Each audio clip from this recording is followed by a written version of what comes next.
যে সন্তানের মাথা নেড়া করা সঠিক বয়স কোনটি। অবশ্যই শিশুরোগ বিশেষজ্ঞদের মতে সন্তানের 1.5 বছর বয়সের পর মাথা নেড়া করা উচিত। একান্তই যদি আপনার রীতি নিয়ম মানতে হয় তাহলে কি করবেন, ওই ছোট্ট সন্তানটার স্বাস্থ্যের কথা ভেবে আপনি তার কানের দুপাশের চুল সামান্য নামিয়ে নিন। এতে কী হবে, আপনার ধর্ম রক্ষাও হবে, সন্তানের স্বাস্থ্য রক্ষাও হবে। এবার বলি যে একটি শিশুর মাথা নেড়া করলে সত্যি কি তার চুলের ঘনত্ব বৃদ্ধি হয়? আসলে চুলের সঠিক অবস্থা আমরা বিচার করি চলুন। আমরা বাইরে যে চুল দেখি তার সঠিক অবস্থান হচ্ছে স্কাল্পের নিচে ফলিকল, অর্থাৎ ফলিকল থেকে আমাদের চুলের প্রথম বৃদ্ধি হয়। তো যখন আমরা সেভ করছি অর্থাৎ চুল ন্যাড়া করছি তখন কি হচ্ছে, স্কাল্পের ওপর থেকে সেটা আমরা কেটে নামিয়ে দিচ্ছি, অর্থাৎ মুন্ডন করছি।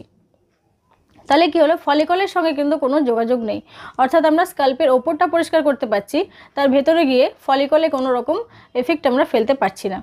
তাই এই যে মিথটা রয়েছে মাথা বারবার ন্যাড়া করলেই চুলের ঘনত্ব বৃদ্ধি পায়,